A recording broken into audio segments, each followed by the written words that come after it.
Hi, Veronica. How are you? Hi, Greg. Nice to meet you. A pleasure meeting you.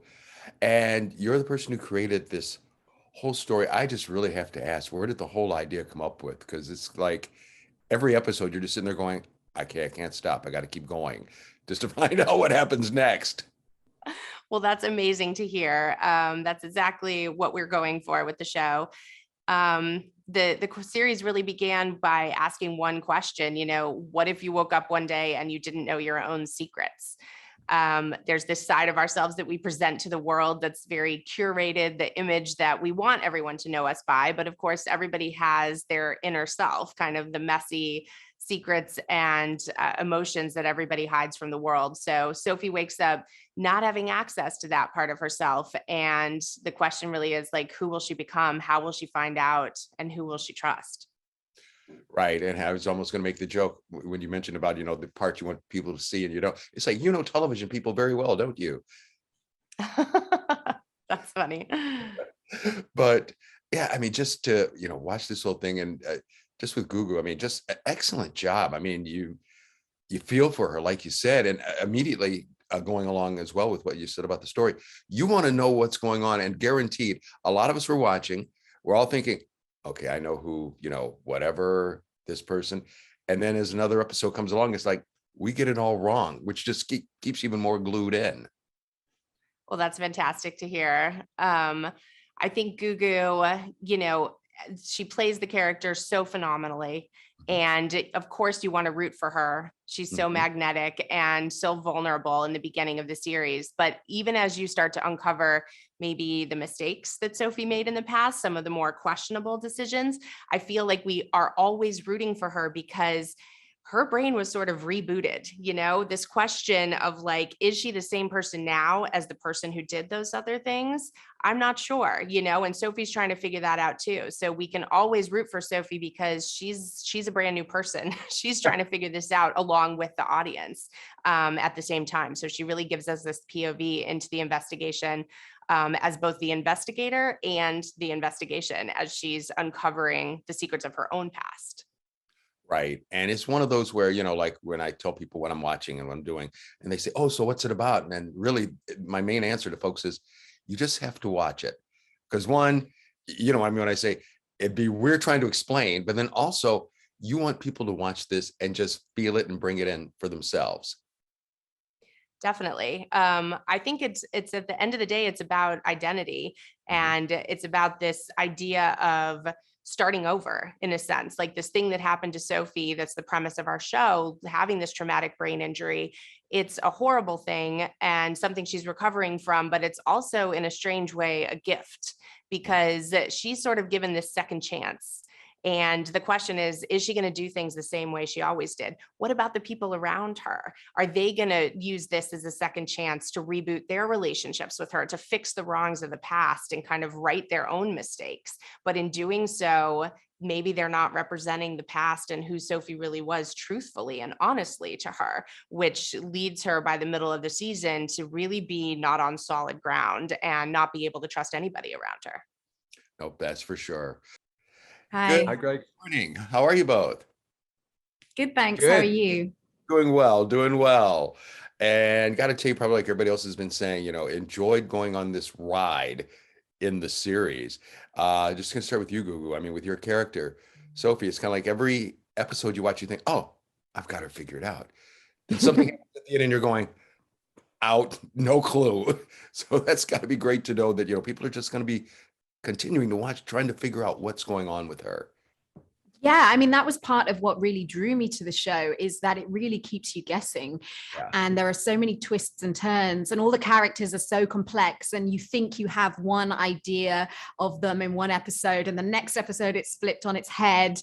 And you think you trust someone in one episode, and then suddenly you're not sure about them. And then maybe the people that you thought, were suspicious, suddenly they have these redeeming qualities. And it's just so layered. And I think that's what you really want in a psychological thriller is something that keeps you guessing. No, that's for sure. Because I was going to say, Oliver, she to an extent described your character, James, perfectly. Because there's some episodes you're watching, you're going, okay, I like this guy. Others are going, oh my goodness, what's going on? And it just keeps flip flopping back and forth. So that Good. was great. Good. I'm glad. That's kind of what we set out to do. So I'm glad that we've sort of achieved it.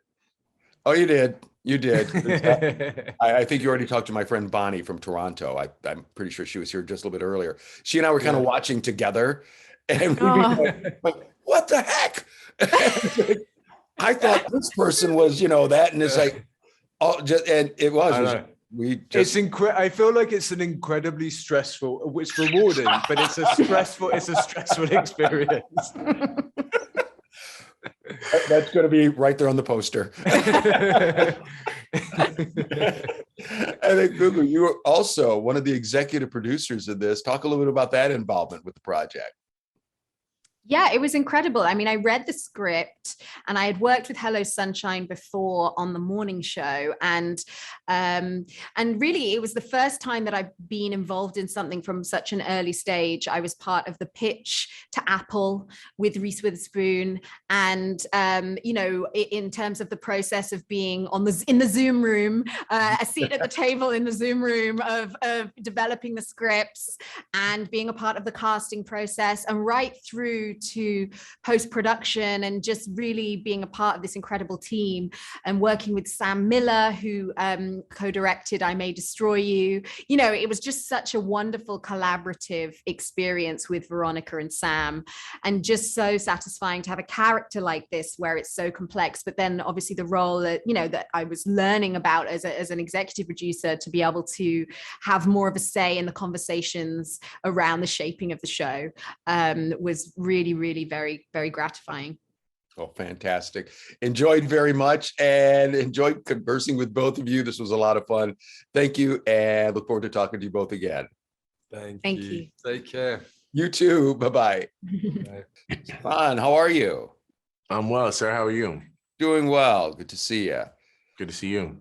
And got to say, this series is one of those that once you get to the end, it seems, of each episode, you keep thinking, okay, I'll watch the rest maybe tomorrow. But if I could have had the 8 hours, all in one day, you would have watched, because it just really pulls you in, because truthfully, nothing is what it seems, is it?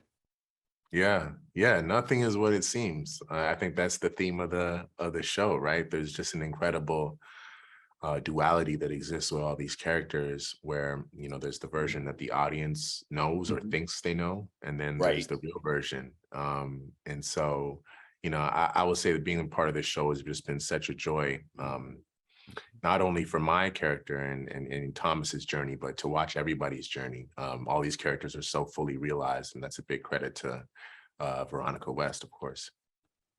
Right. Because I mean, even like with the title, Surface, somebody had asked me, well, what do you think it means? And I said, to myself, it means everything looks one way on the surface, in life. And once you get in deeper, as you know, there's a lot more stuff to find out. Totally. The name is fitting for sure. Right. And, it's one of those, again, where, like you were saying about each character, there's some episodes you watch it and you're like looking at, I'm just saying, like you, like, all right, we're, da, da, da, da, da. Then something else comes up and it's like, no. Yeah. Yeah. That's how we felt, by the way, just reading the scripts. It's every week getting the scripts, not knowing what you were going to get, not knowing where things were going to go. Very, very exciting. I mean, it's one of the things about television, right? You don't always have all the scripts. There isn't a beginning, middle, and end. Veronica can sort of tell you the vision, but when you see it on paper, it's just a whole nother thing. So she's very, very special for sure. Right. And with some of us, who have already talked to you, we kind of like had somewhat watch parties, if you know what I mean. We also can watch episode 3 starting right. See, people are calling up right now. Oh, yeah. Just to, find out more. They keep wanting to ask me questions. That's amazing. Just watch it. It's phones are buzzing. I know. Just July 29th. Just wait. That's right. But no, again, we would watch it and then we'd all get together afterwards and just collaborate on what we saw and thought. And it's kind of like, whoa. It's just quite the thrill ride. Yeah. Thank you so much, man.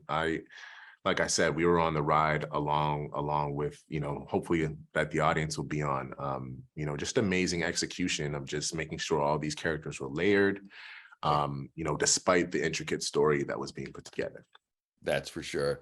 Stefan, thank you so much for your time and appreciate it. And I look forward to watching this again, just to see if there are any like things that I missed, any herrings, red herrings. Yes, yes. I appreciate you, man. Thank you. All Good right. to see you. Good seeing you too. Take care. All right. Bye.